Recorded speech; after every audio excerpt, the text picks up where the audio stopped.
Snake! Did you like my sunglasses? I thought they looked tacky. I've been a gamer my whole life, but I'd never touched a Metal Gear game until recently, when I decided to play every single one in timeline order. Instead of playing them in release order like this, we'll be playing them in timeline order like this. Today, we're playing the game that made the words tactical and espionage and Metal Gear sound way cooler than they had any right to be. So today we're playing the iconic, absolute banger of a title, Metal Gear Solid Tactical Espionage Action. Alright, the year is 2005. Forget all that stuff about Big Boss and how cool he is, because we're playing the younger, even cooler, less angsty Snake. Gone are the days of jungles, because we're in Alaska, a frozen wasteland where the only living things are genetically modified super soldiers, and also wolves, and I guess there's ravens and rats, but we'll get to those later. For now, we just need to know the code name. Snake. Snake is called out of retirement for one last mission, because of course he is. Oh yeah, I forgot to mention there are two even older games that predate this one, which I did play and I did live stream over on twitch.tv/Sir Roland. I won't be making videos on them because they frustrated the hell out of me. So I'm just supposed to like walk out there without knowing. Anyway, you play as Solid Snake in those, and you kill the boss, and then in the second one you kill the boss again with some hairspray and a lighter. So back to 2005. We're getting dropped off on Shadow Moses Island, which is a badass name, but also kind of sounds like a rejected Creed song. So we swim through freezing Arctic water, but it's okay because Nanomachine Sun, and our mission is simple. Stop a group of nuclear-armed terrorists from launching a weapon of mass destruction. Also rescue some hostages. Also figure out what happened to the DARPA chief. And also the arms tech guy. Also maybe date every woman you talk to. Easy peasy lemon squeezy. It takes a couple of tries for me to get back on my sneak legs, but there's no time for John A.K. Jr. yet, because they don't start you off with a gun. Eventually we make it up the elevator and... oh god, what the hell happened? Probably wondering what this is and why it's in the video. I don't know, man. I liked Metal Gear Solid so much that I found a VR mod, and I wanted to shoehorn it into the video somehow. Especially because I don't think the guy is working on this mod anymore, and it's a real shame it was never finished. So enjoy me running around for a little bit, but skip here if you just don't care.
We get through it eventually and make it to the DARPA chief. Is that Sigint from Metal Gear Solid 3? And no, I'm not just saying that because he's black. He gives us some info and then has a heart attack and dies. Totally normal. Definitely not suspicious. While we were talking to John DARPA, there's someone in the next cell doing P90X and listening in. She steals a uniform, a gun, and my heart. We have a brief action sequence. Some guy with a gas mask shows up, and we briefly enter PTSD simulator before we make our way to the even basementier basement to find Kenneth Baker. You're the Arms Tech president, Kenneth Baker, right? AKA the Arms Tech guy. Oh, don't touch it! Also, we find Revolver Ocelot.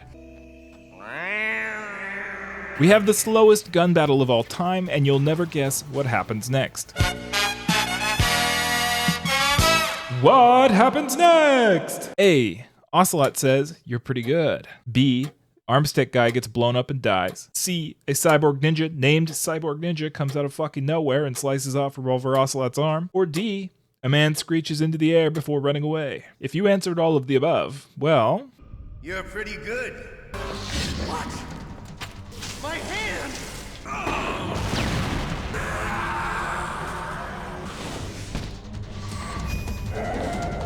Who the hell? Next, we go outside into the freezing cold and roll around a bit because of the claymores. So this is the first thing we're going to test. Oh, yes. Then a shirtless man in a tank pulls a Temu Gandalf. I will not let you pass. And also calls us out for the aforementioned crawling on the ground.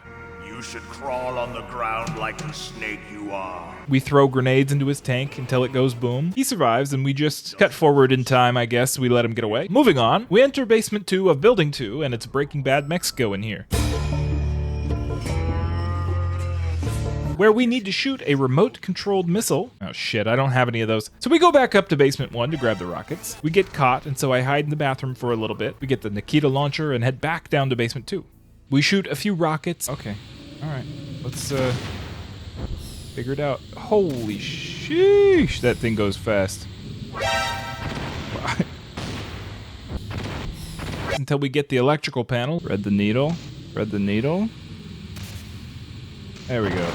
And then even more PTSD simulator. Oh no.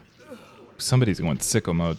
We go into a side office where we meet Emmerich, who promptly pisses himself. I'd piss my pants too if there was an invisible ninja. Cyborg Ninja tells us he's not an enemy and then immediately threatens to kill us, which kind of feels like he's an enemy. It's like one of my Japanese animes. We have a true ninja battle and I kick his ass. He goes crazy and runs away. Oh no! What's happening?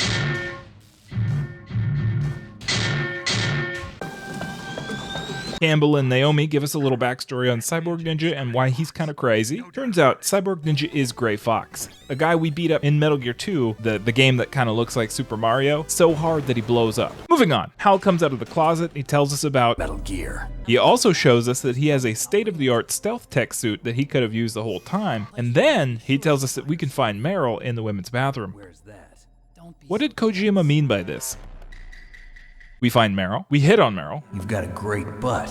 Oh, I see. First it's my eyes, now it's my butt. Meryl gets a headache, pulls a gun on us for the second time, questions our sexuality. You don't like girls? And then Psycho Mantis is revealed to be controlling her.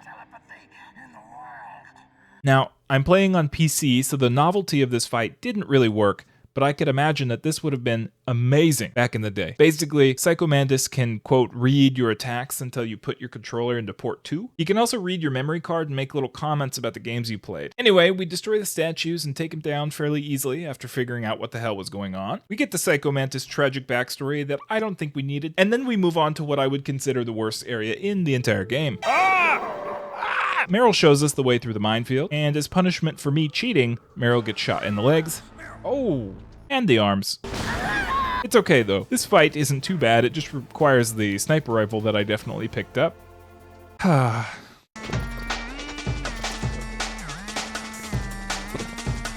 We get back, we have a tedious fight with the sniper lady, and as a reward for beating this boss, I get captured, because of course we do. Remember kids, it's not a Metal Gear game if our protagonist isn't shirtless, jacked, and getting tortured to death. There definitely is a resemblance, don't you think, little brother? Dude, we look nothing alike. Ocelot still hasn't done anything about his chopped off arm, and I think the blood loss is making him a bit loopy. He keeps talking about mashing the B button to withstand his torture. So we withstand his torture by mashing the B button. We're now in jail. We get a call from Campbell. Campbell, I've been watching this guy on YouTube. His name is Sir Roland. I really like his videos. That's the sickest thing I ever heard. We get tortured again, and then Otacon shows up. Oh, yeah, Emmerich's codename is literally Otaku Convention because of how much anime he watches. Hal, I can't stress enough how much you need to get me the f*** out of here. Quit monologuing, dude. He gives us a bottle of ketchup and a napkin and leaves. We don't use any of it to get out of the jail cell because why would we? We just beat him up. By the way, is this guy's name Johnny? Or is this just another guard with digestive problems? I run around a little bit, but I don't remember why. But then we get a call to let me know there is, in fact, a bomb in my items. What do you want? There's a bomb planted in your items. You think it's the thing that says timer.b? Does B stand for bomb? We chuck it out and run. Ah! Oh, now I remember. I was looking for where to go, not realizing I would actually have to backtrack all the way through the wolf caves to the spot where Meryl got shot in the first place. And when I get there, I get yet another PTSD flashback. I'm sure Meryl's just fine. We go up the longest flight of stairs of all time. This is also reminiscent of an earlier Metal Gear. At the top, we meet our brother, who is in the obligatory Hind D. The rope descent sequence is super cool, and I would have loved it if only I had understood how to not hit every single goddamn steam pipe on the way down. Ow. Jesus Christ. There's so much steam in this building. We clear ice off the door, the only way I know how to. Plastic explosive, and we carefully make our way across a bridge with soldiers on it. We ask Otaku-man about the elevator, and that really sets him off for some reason. The elevator was working? Do you think love can bloom, even on a battlefield? We backtrack all the way up to the roof, and whose ungodly idea was it to add 10,000 turrets on the walls of this place? We meet up with Liquid, and we're Ohana, and Ohana meets family. And that's definitely the last time we'll ever see him. We get into the elevator and Otaku-man makes the funniest face of all time. We have a fight with 4 invisible dudes in the elevator, and it feels like the 4 horsemen fight from the earlier game. The elevator takes us outside where we fight Sniper Wolf for realsies this time. A massive pain in the ass made better by the fact that she's going to have a slow and painful death. But of course, Emmerich comes to ruin that too, crying over his dead girlfriend. Anyway, I go grab some supplies that are booby-trapped. There's a mine in here. I run around in the lava room for a while until I realize I'm supposed to lean against the wall, a mechanic never used or talked about up until this very moment. We do have a less exciting elevator fight here, although it is at this moment I do become John Famas, and then take another elevator, this time with some other passengers. Kaz says that Naomi is a big fat lying liar face. She might be a spy. And then we walk into the freezer. I'm beginning at this very moment to question the layout of this base. Anyway, we need to beat Mr. Raven, and how do we do that? A shitload of claymores. When he dies, he gives us the coolest walkaway scene of all time. He also tells us that the DARPA chief we watched die was actually a decoy octopus in disguise. We press on toward Metal Gear. and we find this horrible, horrible room. What the hell? We find Metal Gear. Rex. This is the fan favorite Metal Gear, I've been told, and honestly it's so ominous and cool to be able to climb over it while it's inactive that I can see why. When we reach the top, we hear the plan. They are threatening a nuclear strike unless their demands are met. Their demands, the body of Big Boss, and $1 million. we go on to deactivate the nuke using 3 keys, but it turns out that the 1 key we got earlier was actually 3 keys in disguise, and we just need to get them to change temperatures using the conveniently placed temperature rooms. This part kinda lost me. Having to run back and forth 3 times to put the keys in was a real pain in the ass and a buzzkill in the action. It took way longer than I would have liked. Anyway, that's enough time talking to complete the task. Plot twist number 702. Master Miller is not real. Loki? He shuts us in a gas room while Emmerich takes 9 years to open the door. When we get out, we catch a glimpse of our brother before we get the iconic line. Snake! Did you like my sunglasses? Liquid monologues for a long time about how he's the least favorite child, and he wakes up Metal Gear. The fight itself is not hard. You need to get the thing to open its mouth so you can shoot Liquid, which means you need to destroy the radar dish on the top using Stinger missiles. The real challenge here was the emotional damage I took when Gray Fox steps up to bat. We're given the option to shoot a missile and take Liquid down, but that would mean hitting Gray Fox, and I just couldn't do it. So Rex gets a second health bar and we do it all over again. We blow up Metal Gear. before we black out. When I wake up, Liquid is shirtless, sweaty, and still monologuing about something I wasn't smart enough to understand. Wait, did Liquid take my clothes off too? What the fuck? I understood 2 things. There's a bomb that will go off when Meryl dies, and there's nukes being flown by the United States. Either way, we were in for a bad time. So I did the only reasonable option I had left. I punched him right in the mouth. I punched him so hard, in fact, he fell into the abyss, and that's definitely the last time we'll ever see him. It was time to get the hell out of there. I carry Meryl to the garage where she gets in the car to drive. I get in the back with a mounted gun that has some of the worst controls of all time. It's slow, it's inaccurate, I'm very vulnerable. Go. I cleared a path. I cleared 2 paths. It takes a couple of attempts here, but we make it out just in time. It's not over yet! There's a very easy joke about women drivers, but I'm not gonna make it. We wake up in the snow with Liquid walking ominously over to us, but it's okay. He gets his timely heart attack, and that's definitely the last time we'll ever see him. Can we find a conveniently placed snowmobile just right for the taking? We leave the base, the credits roll, and we get to go dog sledding, just like God intended. Thanks so much for watching. If you liked this video, be sure to like and subscribe. If you hated this video but still watched to the end, thank you, I guess. We'll see you next time.